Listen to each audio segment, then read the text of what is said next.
It was a typical sleepover. Popcorn, scary movies, and the thrill of staying up late. Emma, a quiet and skeptical 15-year-old, wasn't one to believe in urban legends. But her two best friends, Lily and Kate, were always looking for the next thrill. That's how they ended up in Lily's bathroom at midnight, standing in front of the large mirror above the sink, the flickering candle casting dancing shadows on the walls. The idea came up after the three of them watched a horror movie that had them all on edge, trading scary stories that made their hearts race.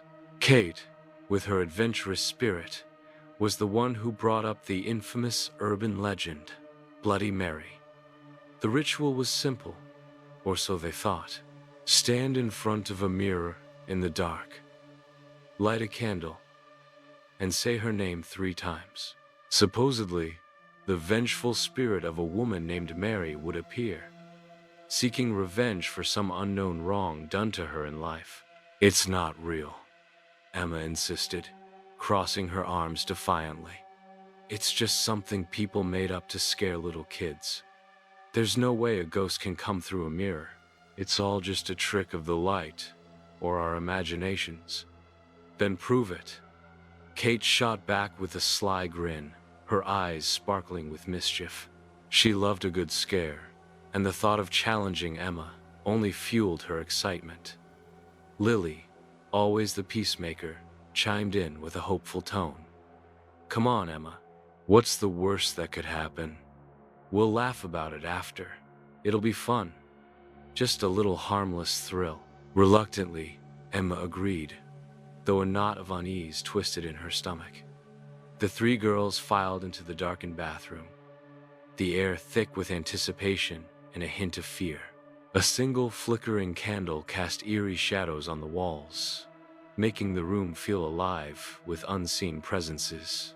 The atmosphere felt heavier than Emma expected, but she chalked it up to nerves and the dim light. "Ready?" Kate asked, her voice more confident than her shaky hands. She was trying to mask her own fear, but the slight tremor in her voice betrayed her. Emma rolled her eyes, trying to appear unfazed. "Let's just get it over with. I have better things to do than stand here and play Ghostbusters." Together, they faced the mirror, their reflections wavering in the candlelight. The silence was palpable, broken only by the faint sound of wind rustling outside the house. As a group, they chanted, "Bloody Mary, Bloody Mary, Bloody Mary." Each repetition felt heavier, as if the words themselves were summoning something from the depths of the unknown. For a moment, nothing happened. Emma smirked, ready to declare the whole thing a waste of time. But then, the candle flickered unnaturally, as if a breeze had passed through the room, though the window was closed tight.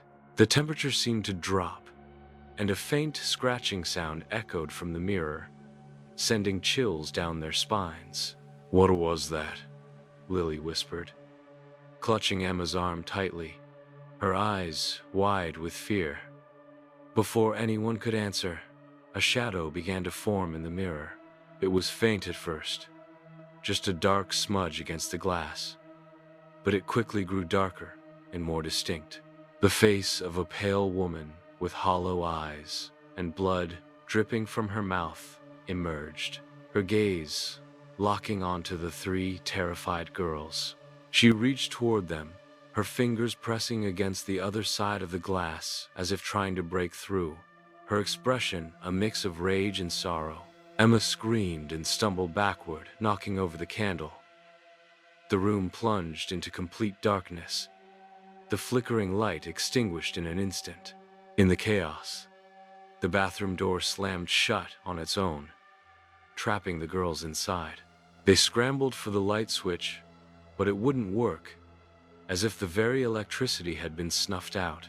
The scratching sound grew louder, now accompanied by a low, guttural whisper. "You called me."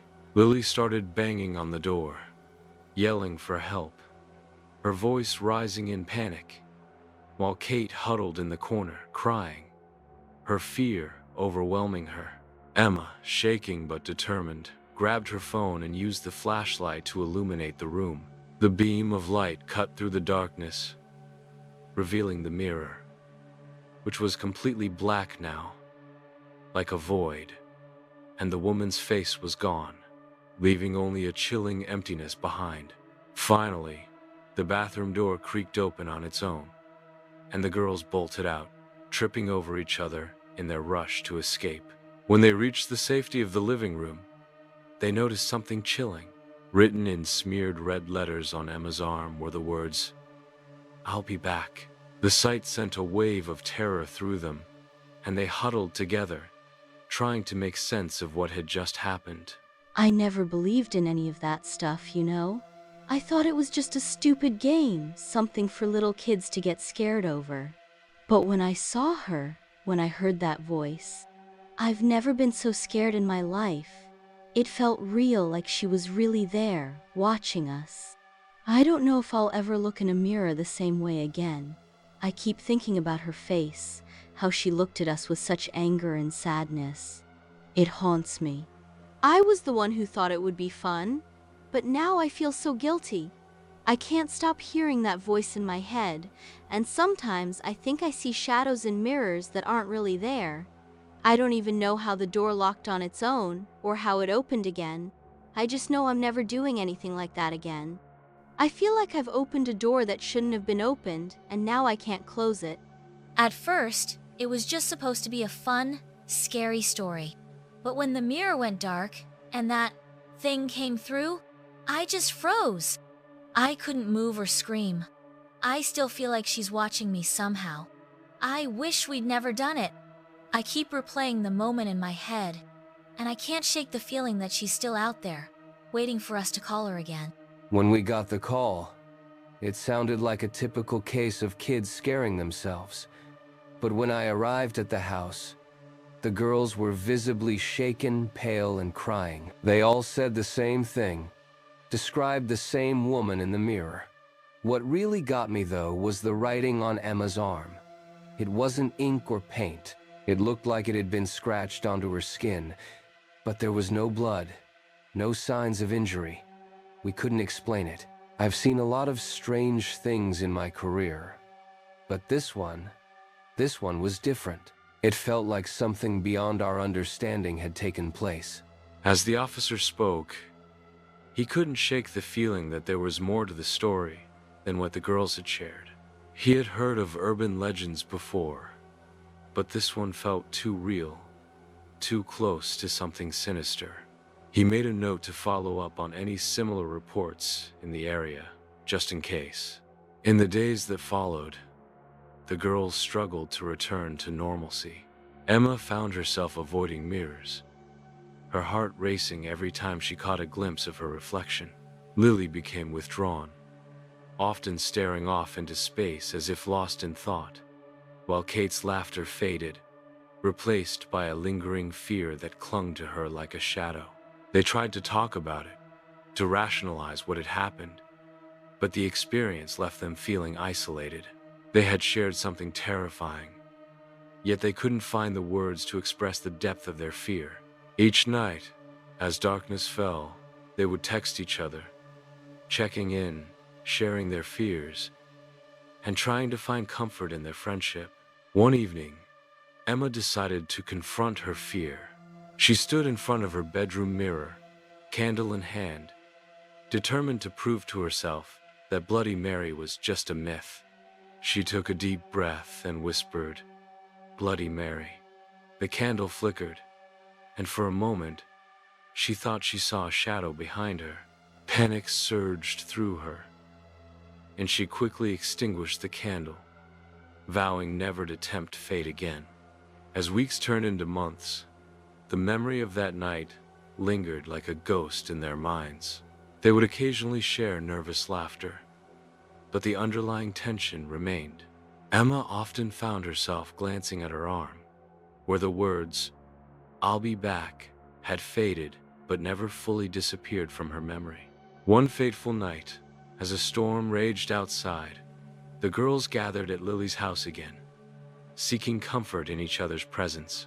The wind howled, and rain lashed against the windows, creating an atmosphere that felt eerily similar to that night in the bathroom.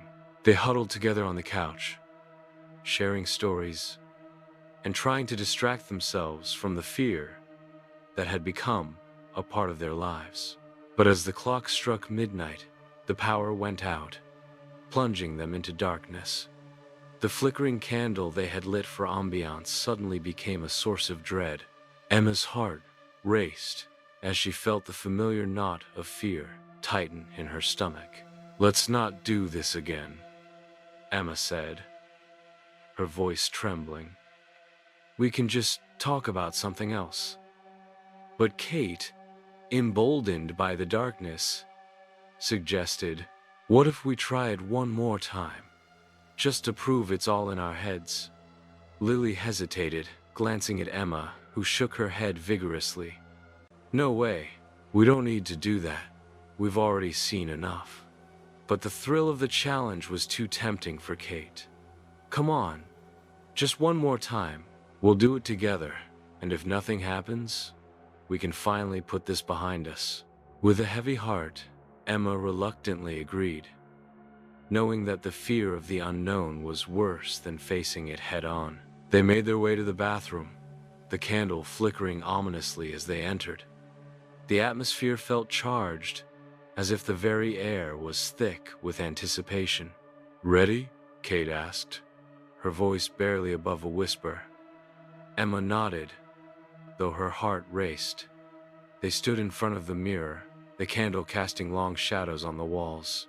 Together they chanted, "Bloody Mary, Bloody Mary, Bloody Mary." For a moment, nothing happened. The silence was deafening, and Emma felt a sense of relief wash over her. But then, the candle flickered violently, and the temperature dropped sharply.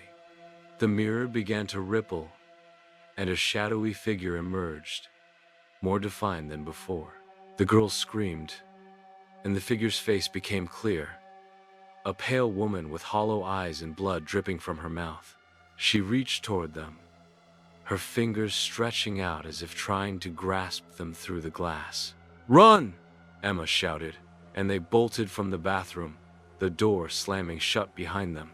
They stumbled into the living room, breathless and terrified, but the feeling of dread lingered. As they caught their breath, they realized that the words on Emma's arm had returned, glowing faintly in the candlelight. "I'll be back." The realization sent chills down their spines, and they knew that they had awakened something that could not be easily put to rest. The story concludes with the girls forever changed, haunted by their encounter with Bloody Mary. They learned that some legends hold more truth than they could ever imagine, and the fear of the unknown would always linger in the corners of their minds. The bond they shared was stronger than ever, but the shadows of that night would follow them, a reminder of the darkness that lurked just beyond the mirror.